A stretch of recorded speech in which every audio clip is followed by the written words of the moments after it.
살아계신 하나님 감사합니다. 주신 하루 또 예배로 시작합니다. 우리에게 말씀해 주시고 그 말씀 따라 순종하며 나아가는 믿음의 사람 되도록 인도하여 주옵소서. 자격 없는 자를 우리 주님이 세우셨으니 성령의 지혜와 지식으로 사용하여 주옵소서. 일하실 주님을 기대하며 예수님의 이름으로 기도하옵나이다. 아멘. 하나님 말씀은 데살로니가 후서 2장 13절에서 17절입니다. 데살로니가 후서 2장 13절에서 17절 말씀입니다. 다 찾으신 줄로 알고 저는 여기서 여러분은 계신 곳에서 함께 합독하여 읽겠습니다. 데살로니가 후서 2장 13절에서 17절입니다. 시작. 주의 사랑하시는 형제들아, 우리가 항상 너희를 위하여 마땅히 하나님께 감사할 것은 하나님이 처음부터 너희를 택하사 성령의 거룩하게 하심과 진리를 믿음으로 구원을 얻게 하심이니, 이를 위하여 우리 복음으로 너희를 부르사 우리 주 예수 그리스도의 영광을 얻게 하려 하심이니라.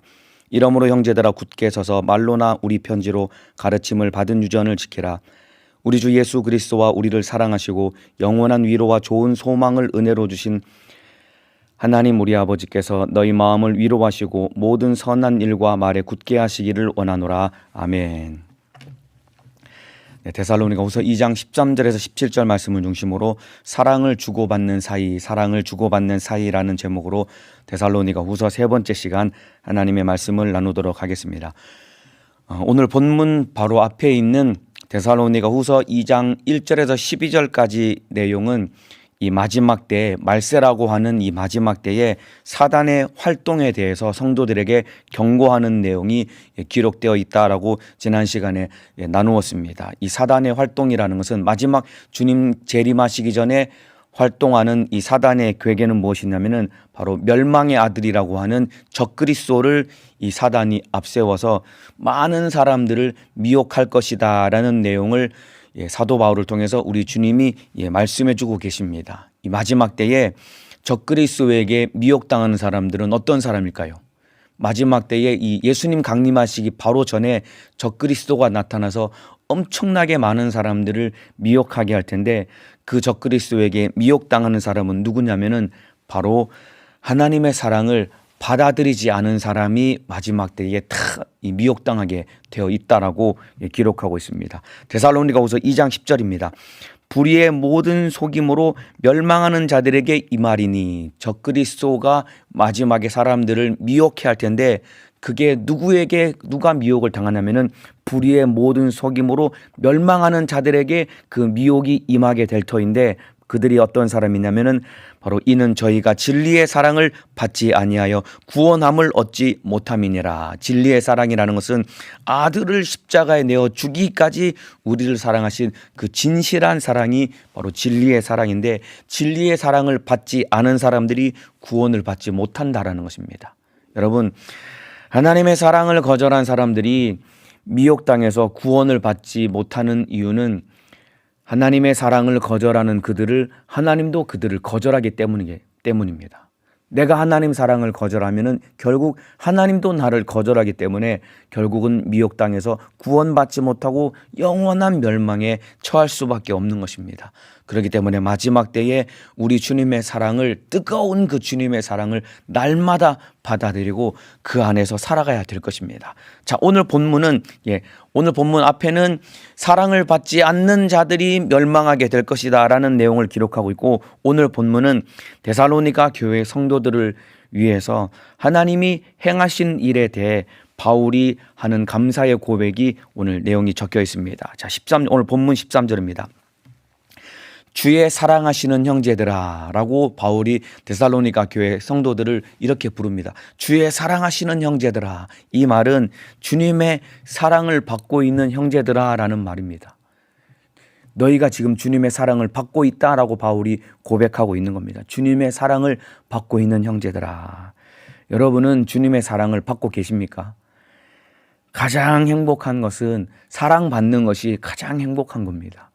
뭐니 해도 가장 행복한 것은 사랑받는 것이 가장 행복한 것인데, 바울은 데살로니가 교회 성도들 향해서 주님의 사랑을 받고 있는 형제들아, 이 얼마나 참 이 기쁘고 행복한 표현입니까? 데살로니가 교회 성도들이 이렇게 주님의 사랑을 받고 있었는데 그 뒤에 하나님께서 데살로니가 교회 성도들을 사랑하셔서 어떤 일을 행하셨는지, 우리가 어떠한 사랑을 받고 있는지 그 뒤에 쭉 설명을 하고 있는데 13절 계속 읽어나가겠습니다. 하나님이 처음부터 너희를 택하사. 주의 사랑하시는 형제들을 향해서 하나님이 어떤 일을 행하셨냐면은 첫 번째가 바로 하나님이 처음부터 너희를 택하사. 성부 하나님께서 우리를 택하여 주셨다라는 것입니다. 언제부터 우리를 택하셨을까요? 바로 처음부터, 만세 전부터 하나님이 우리를 택하여 주셨다라는 겁니다. 우리를 사랑하시기 때문에 만세 전부터 하나님이 우리를 택하여 주신 것이라는 겁니다. 에베소서 1장 3절 4절에도 이런 말씀이 있습니다. 찬송하리로다 하나님 곧 우리 주 예수 그리스도의 아버지께서 그리스도 안에서 하늘에 속한 모든 신령한 복으로 우리에게 복 주시되 곧 창세 전에 그리스도 안에서 우리를 택하사라고 말하고 있습니다. 창세전에 이 천지 만물이 창조되기 전부터 하나님이 우리를 택하여 주셨다는 것입니다. 이 사실을 믿고 인정하시면 아멘 하시겠습니다. 오늘 예배 드리시고 오늘 말씀을 듣는 우리 성도 여러분들, 하나님이 우리를 택하여 주신 것입니다. 언제부터 택하여 주셨냐면은 창세기 1장 1절에 태초에 하나님이 천지를 창조하셨느니라, 이 사건이 일어나기 전에 하나님이 우리를 택하셔서 오늘 이 자리에 우리를 불러주셔서 이렇게 우리가 예배 드릴 수 있는 것입니다. 그만큼 하나님이 우리를 사랑하셔서 우리를 택하여 주셨기 때문에 우리가 예수를 믿을 수 있게 된 것이고 우리가 이렇게 신앙생활 할 수 있게 된 겁니다. 그래서 택하신 우리를 위해 아들을 죽이심으로 우리에게 영원한 생명을 주신 것입니다. 이 사랑을 받으신 분만 아멘 하시겠습니다. 예, 하나님이 우리를 택하여 주셨고 택하여 주신 우리를 위해서 하나밖에 없는 아들을 십자가 달려 죽이심으로 우리에게 영원한 생명을 주신 것입니다. 자, 그리고 하나님이 우리를 사랑하셔서 우리에게 행하신 두 번째 일이 무엇이냐면은 13절 후반부입니다. 성령의 거룩하게 하심과 진리를 믿음으로 구원을 얻게 하심이니. 성령께서 우리를 거룩하게 하셨다라는 겁니다. 그리고 진리를 믿게 하셔서 구원을 얻게 하신 겁니다. 여러분, 구원이라는 것은, 아들로 이루신 구원은 성령께서 각 사람에게 믿어지게 하셨기 때문에 우리가 믿게 된 겁니다. 성령이 우리 안에서 우리를 거룩하게 하시고, 그리고 성령이 아들로 이루신 구원을 각 사람에게, 우리에게 믿게 하셨기 때문에 우리가 믿음을 가지고 구원을 얻게 된 겁니다.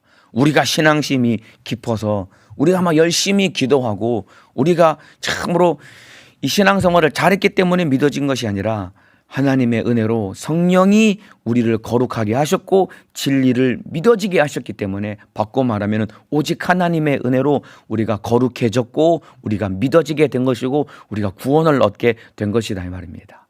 이 모든 것이 다 성령의 역사인데 이것 또한 하나님의 사랑으로 우리에게 베풀어 주신 은혜라는 겁니다. 자, 그 다음 14절에 이를 위하여 우리 복음으로 너희를 부르사. 이와 같은 구원을 우리에게 주시려고 창세전에 우리를 택하신 하나님이 우리를 불러주셨다라는 겁니다. 천지 만물이 창조되기 전에 우리를 택하신 하나님께서 오늘을 살고 있는 이 시간에 우리를 불러주셨기 때문에 우리가 예수 믿고 구원을 얻게 된 것이다라는 겁니다. 그리고 이렇게 구원을 주시기 위해서 우리를 부르신 하나님께서 14절 후반부에 우리 주 예수 그리스도의 영광을 얻게 하려 하심이니라. 구원을 얻은 우리를 예수 그리스도와 함께 영광을 얻게 하실 것이다라는 겁니다. 여기까지가 구원의 완성인 겁니다. 그냥 지옥에서, 달랑 지옥에서 활활 불타는 지옥에서 건져 놓는 수준에만 그치는 것이 아니라 불타는 지옥에서 건져낸 우리를 예수 그리스도의, 주 예수 그리스도의 영광을 얻게 하시려고 우리를 구원해 주셨다는 겁니다. 그냥 지옥에서만 건져내신 것이 아니라 예수님과 함께 그 영원한 영광을 얻게 하시려고 우리를 구원해 주셨다라는 것인데, 이 모든 것이 여러분 성부 하나님, 성자 하나님, 성령 하나님, 삼위일체 하나님께서 우리에게 베풀어 주신 사랑인 겁니다. 그래서 저희가 진리의 사랑을 받지 아니하여 구원함을 얻지 못함이니라. 이 성부, 성자, 성령, 삼위일체 하나님께서 베푸신 이 사랑을 받아들여 받아들여야 구원을 받을 수 있는데 이 사랑을 거절하면은 구원을 받지 못한다라는 것입니다. 그런데 하나님께서 데살로니가 교회 성도들을 향해서 이 엄청난 일을 행하셔서 그들에게 구원을 베풀어 주셨고 그들에게 큰 사랑을 부어 주셨다라는 것입니다. 여러분, 저와 여러분도 이 사랑을 받아야 하고 그리고 우리도 주님을 사랑해야 되는 겁니다. 그래서 오늘 제목이 사랑을 주고받는 사이인 것입니다.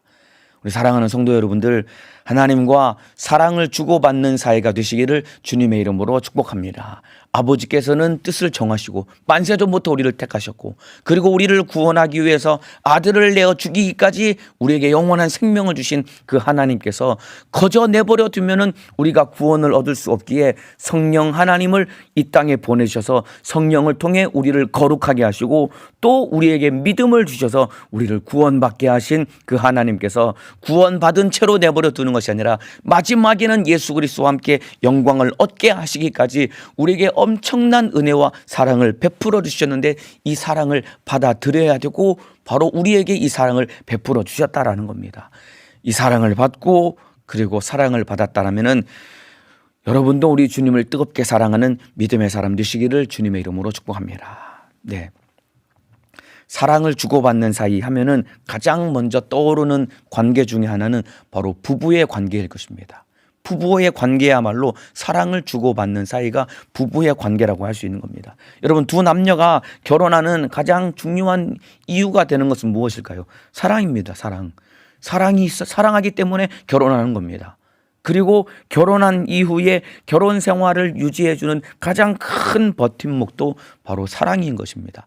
사랑 때문에 결혼하고 그리고 결혼한 이후에 관계가 계속 유지될 수 있는 버팀목도 사랑인 겁니다.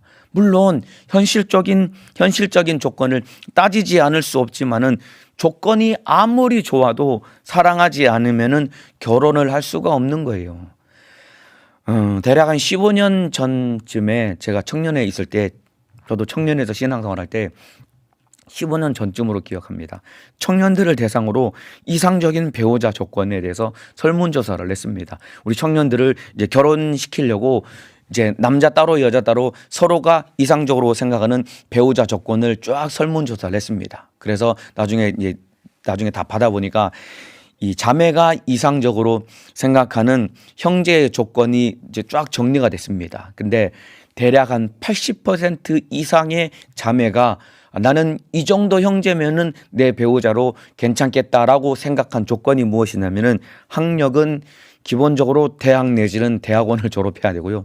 그다음에 직장은 기본적으로 이 대기업이나 아니면 전문 직종에 종사하는 사람들을 그 이상적인 배우자로 생각을 하더라고요. 그리고 15년 전쯤인데 연봉은 한 4천만 원 이상. 그리고 거기서 키는 한 180, 외모에서 키는 한 180 이상. 그리고 가족들까지 다 예수 잘 믿고 믿음 좋은 사람이면은 이 정도면은 내 배우자로 괜찮겠습니다라고 생각한 자매가 거의 한 80% 정도였습니다.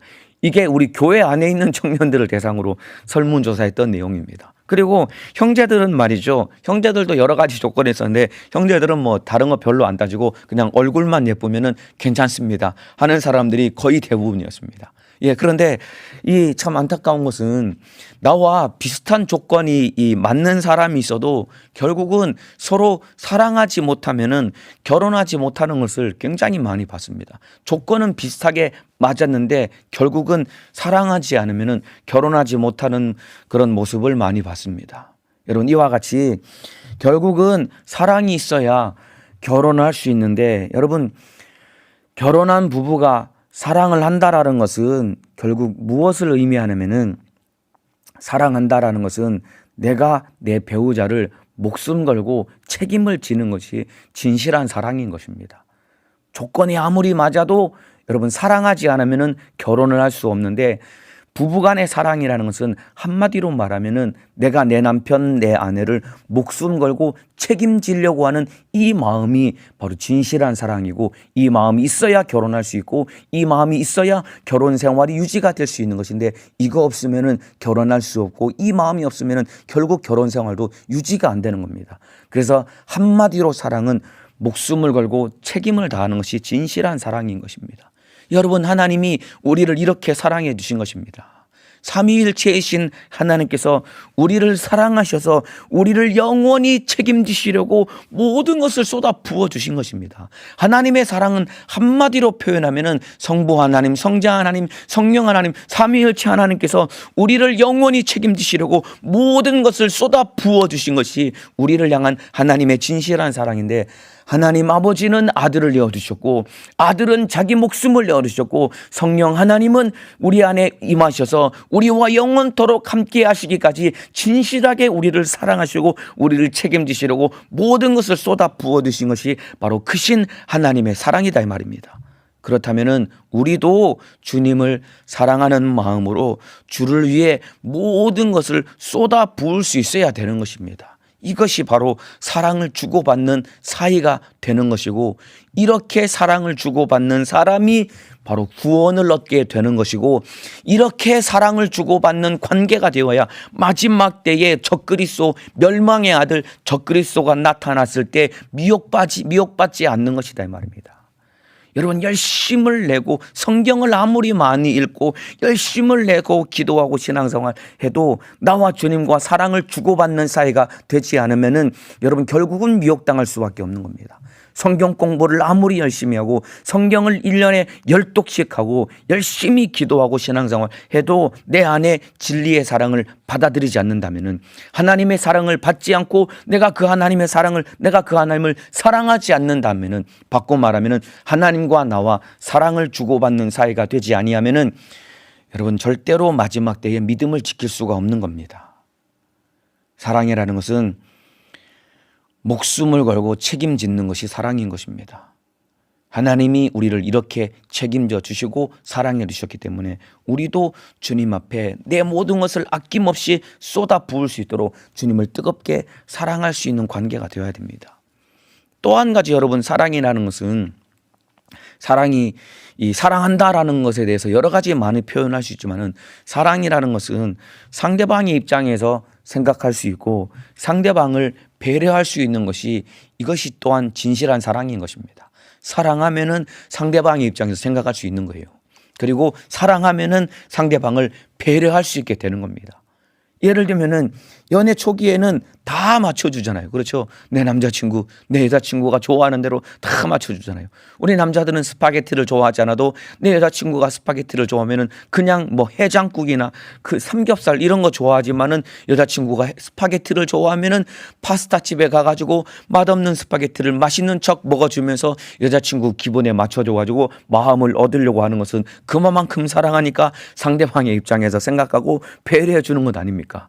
그렇게 사랑하면서 배려해 주었던 그 남자친구, 그 여자친구가 결혼해서 살다 보면은 이제 내 남자친구, 내 남편, 내 아내의 입장은 생각하지 않고 그저 내 입장만 생각을 하면서 저놈의 신랑놈은 도대체 왜 저러나 라고 생각하면서 참으로 이 미워하는 마음이 가득한 것이 우리의 현실 아닙니까?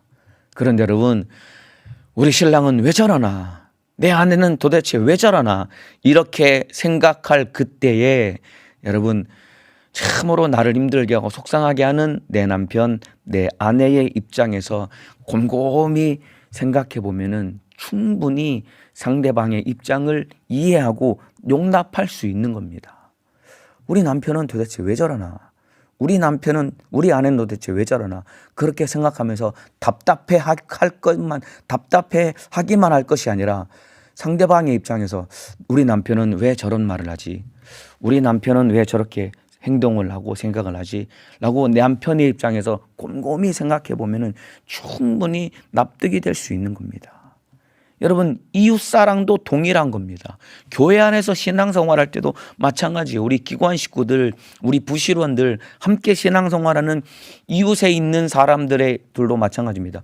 저 사람은 도대체 왜 저렇게 말을 하고 왜 저렇게 행동을 하지? 라고 도무지 납득이 안 되는데 상대방의 입장에서 곰곰이 생각해 보면 충분히 이해가 되고 용납이 될 수 있는 겁니다. 그래서 상대방의 입장에서 생각하고 배려하는 것이 진실한 사랑인 겁니다. 여러분, 하나님의 사랑도 이와 마찬가지입니다.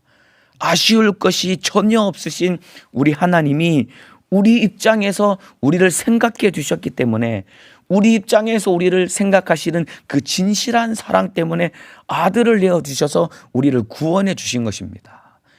이거 이해가 되시나요? 하나님은 아쉬울 것이 없는 분입니다. 그런데 우리 입장에서 하나님이 우리를 생각해 주신 것입니다. 내가 선악과를 먹고 내가 망하게 되었는데, 망하게 된 내 입장에서 하나님이 우리를 생각해 주신 거예요. 저놈이 저거 지옥에서 영원히 불타는 지옥에서 고통당하면은 얼마나 안타깝나. 저놈이 저 영원한 불타는 지옥에서 영원히 멸망당하면은 얼마나 힘들까라고 하는 우리 입장에서 하나님 우리를 생각해 주셨기 때문에 그토록 사랑하시는 아들을 내어주기까지 우리를 사랑하셔서 우리를 구원해 주신 것이다 이 말입니다. 그만큼 하나님도 우리를 사랑하셔서 우리 입장에서 우리를 생각하시고 우리를 배려해 주신 그 크신 사랑이 아들을 내어주신 결과다 이 말입니다. 이와 같습니다 여러분들.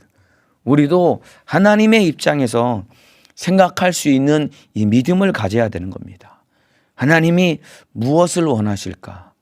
이 생각을 하며 살아가야 되는데, 그것이 바로 하나님을 사랑하는 겁니다. 주님 사랑합니다라고 아무리 눈물 콧물 쏟아가며 찬양을 해도 내가 하나님의 입장에서 하나님이 무엇을 원하실까라는 생각을 가지고 하나님의 뜻을 따라 살아갈 수 없다라고 한다면은 내가 하나님을 사랑한다고 하는 그 고백은 어쩌면 진짜가 아닐런지도 모릅니다. 도무지 받아들일 수 없는 순종을 원하실지라도 그것이 하나님의 뜻이라면은 하나님의 입장에서 생각을 하고 기꺼이 순종할 수 있어야 됩니다. 그것이 하나님을 사랑하는 겁니다. 하나님이 나에게 도무지 받아들일 수 없는 그런 순종을 원하신다고 할지라도 하나님의 입장에서 하나님 나에게 이것을 원하신다고 한다면 그 하나님의 뜻에 순종할 수 있어야 됩니다.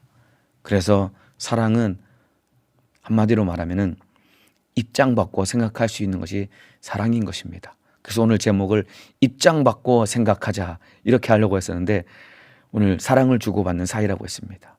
여러분, 사랑이라는 것은 입장을 바꿔 생각할 수 있는 이것이 또한 진실한 사랑이라고 할 수 있는 것입니다. 여러분, 가장 가까이 살고 있는 여러분의 남편과 여러분의 아내, 여러분의 부모님, 여러분의 자녀들, 도저히 납득이 안 되고 이해할 수 없는 말과 행동을 할 때 참 상처가 되고 마음이 힘들고 어려울 때가 많이 있으시겠죠. 그런데 그 상대방의 입장에서 곰곰이 생각해 보면은 충분히 이해가 되고, 그리고 그의 마음을 받아들일 수 있는 겁니다. 교회 안에서도 마찬가지입니다. 납득이 안 되는 말과 행동을 하는 사람들, 도대체 왜 저러나라고만 생각을 하고 배타하고 거부할 것이 아니라 그의 입장에서 곰곰이 생각해 보면은 충분히 그의 말과 행동이 다 이해가 되고 용납이 되고, 그때부터 진실한 사랑이 쏟아 부어질 수 있게 되는 겁니다. 하나님과 우리와의 관계도 마찬가지입니다. 하나님이 아쉬울 것이 없는 분이라니까요. 내가 지옥 가도 하나님은 전혀 손해가 없고 아쉬울 것이 전혀 없으신 분임에도 불구하고 하나님이 우리 입장에서 생각을 해주신 거예요. 저놈 지옥 가면은 얼마나 지옥에서 고통을 당할까. 우리 입장에서 우리의 고통을 헤아리셨기 때문에 하나밖에 없는 아들을 내어주기까지 우리를 사랑하셨고 우리를 구원해 주신 그 크신 하나님의 사랑이 있기 때문에 우리가 구원을 받은 것처럼, 우리도 하나님의 입장에서 생각함으로 도무지 납득이 안 되고 이해가 안 되는 상황 가운데 처해 있을지라도 그때도 감사할 수 있어야 되는 겁니다. 예를 들면 그런 거죠. 가족들 가운데 참 이 질병의 고통 때문에 가족들이 힘들어할 때 당사자도 힘들지만은 그 가족의 질병으로 당하는 고통을 바라보는 그 가족들도 그 마음의 아픔은 이루 말할 수 없는 겁니다. 이때 자칫하면은 나도 모르게 하나님 왜 이럽니까? 하나님 왜 우리 엄마 우리 아빠는 왜 이렇게 아파야 됩니까? 라고 납득이 안 되고 용납이 안 될 수 있습니다. 그러나 그 가운데서도 하나님의 뜻과 섭리는 여전히 있기 때문에 하나님의 입장에서 생각하며 기도하며 하나님의 뜻을 구할 때 그 안에도 참으로 뜨겁게 흐르고 있는 주님의 사랑을 우리가 깨달을 때 그 수많은 고통과 문제 가운데서도 우리는 넉넉히 이길 수 있는 겁니다. 그래서 입장을 바꿔서 생각을 하고 내 입장만 생각하는 것이 아니라 하나님의 입장을 생각하고 하나님의 뜻을 생각할 때 우리가 진실하게 하나님을 사랑하는 자가 될 수 있게 될 것입니다. 그래서 하나님의 뜨거운 사랑을 받고 하나님과 사랑을 주고받는 믿음의 사람 되시기를 주님의 이름으로 축복합니다.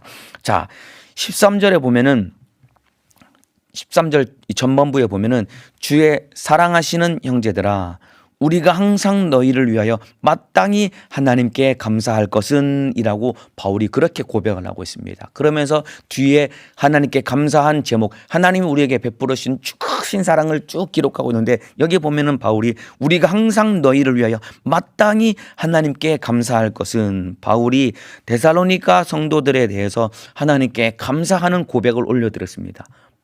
이게 쉽게 표현하면은 너희를 보니 하나님께 참 감사하다라는 의미인 것입니다. 우리가 항상 너희를 위하여 마땅히 하나님께 감사할 것은 이 말은 너희를 보니 하나님께 참 감사하다라는 말의 표현인 것입니다. 그러니까 바울은 데살로니가 교회 성도들을 두고 하나님께 감사하는 이 고백을 올려드렸는데 이 편지 서두에도 바울은 또 한 번 데살로니가 성도들을 향해서 하나님께 감사의 고백을 올려드리는 표현이 한 번 더 나옵니다. 데살로니가후서 1장 3절입니다. 형제들아 우리가 너희를 위하여 항상 하나님께 감사할지니 이것이 당연함은 너희 믿음이 더욱 자라고 너희가 다 각기 서로 사랑함이 풍성함이며 데살로니가 교회 성도들 향해서 너희를 위하여 항상 하나님께 감사할지니 바울은 성도들을 두고서 내가 너희를 보니 하나님께 너무나 감사하다. 데살로니가 성도 여러분들을 바라볼 때마다 내 안에서 감사하는 마음이 날마다 샘솟듯이 올라옵니다 라고 그렇게 감사의 고백과 표현을 성도들을 향해서도 한 것이고 하나님께도 그 감사의 표현을 한 것이다 이 말입니다. 여러분 비록 데살로니가 교회 성도들 안에 연약함이 있었거든요. 이들 안에도 연약함이 있었거든요. 왜냐하면은 주님의 재림에 대해서 많은 오해가 있었고 그것 때문에 교회 안에 문제가 있었으니까 바울이 얼마나 마음이 조마조마했겠습니까? 더군다나 이 교회 안에 성도들 안에 재림에 대한 오해 때문에 또 게으르고 나태해서 일하지 아니하는 그런 하나님 앞에 보여서는 안 될 나쁜 모습과 태도를 가지고 있는 이 성도들 안에 연약함이 있음에도 불구하고 또 미래에 닥칠 환난 앞에 이들이 어떻게 될지 모름에도 불구하고 바울은 데살로니가 교회 성도들을 두고서 확신에 찬 감사를 하나님 앞에 올려드린 것이다 이 말입니다. 왜 그러냐면은 하나님이 이들을 택하셨고 그리고 성령께서 이들을 거룩하게 하시고 또 예수님과 함께 영광을 누릴 것이기 때문에 하나님 앞에 감사의 고백을 올려드린 것이다 이 말입니다. 이 모든 것을 행하시는 하나님의 은혜와 사랑이 있기 때문에 감사를 드린 것이다 이 말입니다. 여러분 이러한 마음은 이 섬기는 자들에게 꼭 필요한 자질입니다. 저같이 이 영혼을 성도들을 섬기는 그런 자리에 있는 사람들에게 꼭 필요한 자질입니다. 예, 물론 잘못을 지적하고 책망하고 꾸지람을 해야 되겠지만은 그러나 이 섬기는 자들에게 꼭 필요한 것은 내가 섬기는 자들을 두고서 감사의 고백과 표현을 할 수 있는 그러한 자질이 꼭 필요한 겁니다. 예를 들면은 가정에서도 마찬가지죠. 우리 집에서 함께 하는 이 자녀들이 참 속 썩일 때마다 그렇게 막 자녀를 막 꾸지라고 책망하고 나무라죠. 넌 도대체 누구를 닮아서 이 모양이냐? 넌 도대체 누구를 닮아서 이렇게 내 속을 바글바글 썩이냐? 라고 막 속상하기 때문에 자식을 책망하고 꾸지람을 하지요. 그러나 이렇게 자식에 대해서 책망하라고 꾸지람을 하는 말만 할 것이 아니라 그 아이를 두고서 감사의 고백을 할 수 있어야 되는 겁니다. 데살로니가 교회 성도들이 완벽했기 때문에 바울이 그들을 두고 하나님께 감사의 고백을 한 것이 아닙니다. 데살로니가 교회 안에도 여러 가지 많은 문제가 있었고 또 앞으로 닥칠 환난 가운데 이들이 어떻게 될지 바울이 어떻게 알았겠습니까? 믿음에서 떨어질지 신앙생활을 끝까지 승리할지 어떻게 알았겠습니까? 그러나 하나님의 택하셨고 성령이 함께 하시고 예수님과 함께 영광을 얻게 하실 하나님의 크신 사랑이 있었기 때문에 바울은 확신에 찬 믿음을 가지고 감사의 고백을 선포하듯이 내가 너희를 보니 하나님께 참 감사하다. 성도 여러분, 제가 여러분을 보니 너무나 감사합니다. 하나님이 이렇게 행하실 것이기 때문에 나는 너무나도 감사합니다 라고 그렇게 감사의 고백을 선포하듯이 감사하며 그들의 믿음을 굳건하게 세워준 것이다 이 말입니다. 이와 마찬가지입니다. 여러분의 자녀들도 마찬가지입니다. 물론 잘못했을 때는 매를 들어서 종아리를 때리고 책망을 하고 꾸지람을 해야 되겠지요. 그러나 그 자녀를 두고 하나님께 감사하는 마음을 가지고 감사의 고백을 할 수 있어야 되는 겁니다. 자녀들 놓고 사랑하는 아무개야, 사랑하는 우리 아무개야, 우리 딸아, 우리 아들아, 내가 너를 보니 참 하나님께 감사하다. 하나님이 너에게 이런 은혜를 베풀어 주셨고 하나님이 너를 이렇게 앞으로 이런 사람으로 만들어 주실 거야 라고 감사의 고백을 해야지.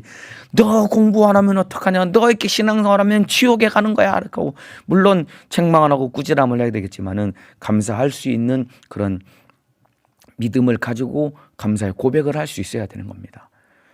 영혼을 섬기는 성도들을 섬기는 자들에게도 이러한 자질이 꼭 필요한 겁니다. 믿음 없어서 속 썩이는 우리 회원들 놓고 너 이렇게 신앙생활하면 지옥에 가는 거야 라고 가슴 아픈 마음으로 말할 수 있어야 되겠지만은 그를 두고서 참 네가 이렇게 와서 예배를 드리니 내가 너무나 감사하다. 비록 예배 시간 교회에 와가지고 예배 시간 내내 졸고 앉았을지라도 너 예배 시간에 졸면은 시험 들고 지옥 가라고 말할 것이 아니라 야, 네가 피곤해도 이렇게 와서 앉아서 예배 드리니까 너무 감사하다라고 그렇게 고백할 수 있어야 되는 겁니다. 자, 그러면서 이제 15절에 보면은 이러므로 형제들아 굳게 서서 말로나 우리 편지로 가르침을 받은 유전을 지키라. 이 구원을 얻고 영광을 얻기 위해서 너희가 구원을 얻고 영광을 얻기 예수 그리스도와 함께 영광을 얻기 위해서 이러므로 형제들아 굳게 서서 말로나 우리 편지로 가르침을 받은 유전을 지키라라고 명령하고 있습니다. 여기서 굳게 서라는 것은 상황이나 환경에 요동하지 말라는 이야기입니다. 그리고 사람의 말 따위에도 요동하지 말라는 겁니다. 우리는 상황이나 환경 앞에 많이 요동을 하지요. 참 물론 이 집안에 또 내 개인적인 신상에 큰 문제가 닥치면은 상황이나 환경 때문에 요동할 수밖에 없지요. 그러나 굳게 서라는 겁니다. 요동하지 말라는 겁니다. 그리고 사람의 말 한마디에 우리가 참 쉽게 요동할 수 있지요. 기분 나쁜 말 들으면은 쉽게 마음이 상하고 또 기분 좋은 말, 칭찬하는 말 들으면은 또 금방 기분이 풀어지고 이렇게 말 한마디에 우리는 그날 하루 아침에 기분 좋았다, 아침에 저녁에 되면 기분 나빴다, 아침에 기분이 좋았다, 오후에 기분이 상했다, 이렇게 이게 막 기분 감정도 그때마다 막 요동을 하는데 그러지 말고 굳게 서라는 것입니다. 이러므로 형제들아 굳게 서서 요동하지 말고 그리고 말로나 우리 편지로 가르침을 받은 유전을 지키라. 유전을 지키라는 것은 하나님의 말씀 안에 거하라는 것입니다. 말씀대로 살라는 것입니다. 말로나 우리 편지로 바울을 통해서 계시해 주신 예수 그리스도의 말씀을 꼭 붙들고 그 말씀대로 순종하며 살라는 것입니다. 그러니까 마지막 때 이 성도들이 신앙생활할 때 굳게 서야 되는 겁니다. 상황이나 환경 그리고 사람의 말 따위에 요동해서는 안 되는 것이고 그리고 유전을 지키라. 하나님의 말씀을 붙들고 그리고 그 말씀대로 순종하며 나아가라는 것입니다. 이렇게 신앙생활을 해야 구원을 얻고 예수 그리스도와 함께 영광을 누릴 수 있게 된다라는 겁니다. 그런데 여러분 이러한 삶은 여러분 제가 방금 드린 말씀 굳게 서라 유전을 지키라 이렇게 말로는 쉽게 할 수 있지만은 이렇게 살 수 있는 삶은 우리 힘으로 할 수 있는 것이 아닙니다. 어떻게 요동하지 않을 수 있겠습니까? 어떻게 하나님의 뜻대로 살아갈 수 있겠습니까? 우리 힘으로 할 수 없기 때문에 하나님의 도우심이 있어야 되고 우리 주님의 은혜가 있어야 되는 겁니다. 이 사실 인정하시면 아멘 하시겠습니다. 굳게 서는 것 그리고 유전을 지키는 것 하나님의 말씀대로 사는 것 우리 힘으로 할 수 없기 때문에 하나님의 도우심이 있어야 되고 우리 주님의 은혜가 있어야 되는 겁니다. 그래서 바울이 2장 마지막을 마무리하면서 마지막 16절 17절 마지막 두 절에 바울이 하나님 아버지와 그리고 예수 그리스도께 성도를 맡기는 기도를 올려드리며 이 장이 마무리가 됩니다. 자, 굳게 서서 그리고 유전을 지키며 신앙생활을 승리할 수 있게 하기 위해서 바울이 성도들을 기도로 하나님께 맡기며 마무리됩니다. 16절 17절이 바로 그 기도의 내용입니다. 제가 읽어드리겠습니다. 우리 주 예수 그리스도와 우리를 사랑하시고 영원한 위로와 좋은 소망을 은혜로 주신 하나님 우리 아버지께서 너희 마음을 위로하시고 모든 선한 일과 말에 굳게 하시기를 원하노라. 굳게 서서 말로나 우리 편지로 가르침을 받은 유전을 지키기 위해서 하나님이 우리를 굳게 해주셔야 된다는 겁니다. 그래서 바울이 기도로 성도를 맡기며 이 장이 마무리가 되는 겁니다. 여러분, 신앙생활 우리 힘으로 할 수 있는 것이 아닙니다. 하나님이 도와주셔야 되고 우리 주님의 은혜가 있어야 되고 우리 주님이 붙들어 주셔야 되는 겁니다. 자, 근데 여기 보면은 우리 주 예수 그리스도와 그리고 우리를 사랑하시고 영원한 위로와 좋은 소망을 은혜로 주신 우리 하나님 아버지께서라고 말하고 있습니다. 여러분, 데살로니가 성도들에게 하나님은 이런 분이셨습니다. 데살로니가 교회 성도들에게 하나님은 이런 분이셨습니다. 우리를 사랑하시고 영원한 위로를 주시고 그리고 좋은 소망을 은혜로 주신 분이 하나님이라는 겁니다. 사랑을 주시고 위로를 주시고 소망을 주신 그 하나님이 바로 데살로니가 교회 성도들에게 하나님은 그런 분이라는 겁니다. 이 하나님이 또한 우리의 하나님이 되시는 분이십니다. 우리를 사랑하시고 위로를 주시고 그리고 영원한 소망을 주시는 그 하나님이 바로 나의 하나님이신 것입니다. 여러분, 우리가 이러한 은혜를 받을 자격이 있기 때문에 하나님 우리에게 이러한 은혜를 주셨을까요? 자격 없지만은 예수 그리스도의 복음을 우리가 받아들였다는 이 이유 하나 때문에 하나님 우리에게 이러한 큰 은혜를 주신 것입니다. 이러한 하나님의 은혜 가운데 날마다 이기며 승리하시기를 주님의 이름으로 축복합니다. 우리를 사랑하시고 영원한 위로와 좋은 소망을 은혜로 주신 우리 하나님 아버지께서 이런 하나님이 우리 하나님이랍니다. 이 하나님을 붙들고 여러분, 신앙생활, 영적 생활에 승리하시기를 주님의 이름으로 축복합니다. 이 하나님께서 우리에게 어떤 은혜를 베풀어 주시냐면은 17절에 너희 마음을 위로하시고, 하나님이 우리 마음을 위로해 주신답니다. 여러분, 어떠한 고난 가운데도 하나님의 위로 한마디만 있으면은 다 끝나는 겁니다. 어떠한 고난과 어려움이 있을지라도 하나님의 위로 한마디면은 다 끝나는 것 아닙니까? 정말로 죽을 것처럼 힘들고 어려운데 내 주변 상황과 내가 처한 이 어려운 문제 앞에서 나를 바라볼 때 정말로 더 이상 안 되겠다, 죽을 것 같은데 이런 극심한 고난 가운데서도 하나님의 위로 한마디면은 다 끝나는 겁니다. 그 하나님이 너희 마음을 위로하시고 하나님의 위로가 성도들에게 있기를 간절히 바라며 기도한 것입니다. 사랑하는 아들아, 사랑하는 딸아, 내가 네 마음을 다 안다. 사랑하는 아들아, 사랑하는 딸아, 내가 너를 안다. 만세전부터 택하셨으니까, 그리고 우리를 불러주셨으니까 하나님은 우리를 다 하실 것 아닙니까? 그 하나님이 우리 안에서 사랑하는 아들아, 사랑하는 딸아, 내가 네 마음을 다하라. 너 힘들고 어렵지? 내가 네 마음을 다 알아. 이렇게 하나님의 위로 한마디만 있으면은 마지막 그 극심한 환난 가운데 넉넉히 이길 수 있는 겁니다. 그 하나님이 너희 마음을 위로하시고 하나님이 데살로니가 교회 성도들에게 위로해 달라고 바울이 기도한 겁니다. 여러분도 이렇게 기도해야 됩니다. 하나님, 마지막 때에 주님 나를 위로해 주시기를 원합니다. 사람의 위로가 무엇이 필요하겠습니까? 하나님의 위로 한마디면 다 끝나는 것 아닙니까? 하나님이 내 이름 부르시며 사랑하는 아무개야, 내가 네 마음을 다 알아. 내가 너와 함께 할게. 이거 한마디면 우리가 다 끝나는 것 아니겠습니까? 이러한 위로가 여러분에게 날마다 넘치기를 주님의 이름으로 축복합니다. 그리고 그 뒤에 모든 선한 일과 말에 굳게 하시기를 원하노라. 이 말은 오직 하나님의 영광을 드러내는 삶을 살도록 하나님이 우리를 도와주시고 붙들어 주실 것이라는 겁니다. 왜? 하나님이 우리를 사랑하시기 때문에. 하나님의 영광을 드리는 삶을 살 수 있도록 우리를 도와주시고 붙들어 주실 것이라는 겁니다. 모든 선한 일과 말에 굳게 하시기를 원하노라. 하나님이 너를 붙들어 주실 것이라는 겁니다. 왜냐하면 하나님이 우리를 사랑하시기 때문입니다. 그래서 오늘 제목과 같이 사랑을 주고받는 사이가 되어야 됩니다. 그래야 하나님의 위로가 우리에게 부어질 수 있는 것이고, 그래야 하나님 우리를 굳게 붙들어 주시는 겁니다. 이 진리의 사랑을 받아들이지 않는 자들은 구원함을 받지 못한다라는 것입니다. 하나님의 사랑을 받아들이고 그리고 하나님을 뜨겁게 사랑할 수 있어야 됩니다. 입장을 바꿔 생각할 수 있어야 됩니다. 하나님이 우리 입장을 생각하셨기 때문에 아들을 내어주기까지 우리를 사랑하신 것처럼 나도 하나님의 마음을 헤아리며 하나님의 뜻 가운데 순종하며 나아갈 수 있어야 됩니다.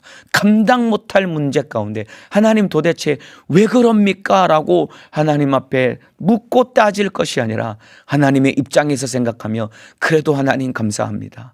그래도 내가 순종하며 하나님 뜻대로 나아가겠습니다. 라고 우리 하나님 앞에 진실한 사랑을 올려드릴 수 있는 믿음의 사람 되시기를 주님의 이름으로 축복합니다. 기도하겠습니다. 아픈 사람은 아픈 곳에, 문제가 있는 사람은 가슴에 손을 넣겠습니다. 하나님, 우리 하나님과 나와의 관계가 사랑을 주고받는 그러한 사회가 되기를 원합니다. 마지막 때에 적그리스도에게 미혹당하는 사람은 하나님의 사랑을 받아들이지 않는 자들이라고 했습니다. 하나님은 창세전부터 나를 택하시고 택하신 나를 위해 아들을 십자가에 죽이기까지 사랑하시고 아들을 죽이신 그 크신 사랑과 이루신 구원을 성령을 통해 나를 거룩하게 하시고 믿어지게 하셔서 나를 구원하기까지 큰 사랑을 베풀어 주셨는데, 내가 그 주님을 사랑하지 않고 그 주님의 사랑을 받아들이지 않는다면 나는 마지막 때에 믿음을 지킬 수가 없습니다. 우리 주님의 크신 위로가 우리 성도들의 삶 가운데 날마다 넘쳐나기를 원합니다.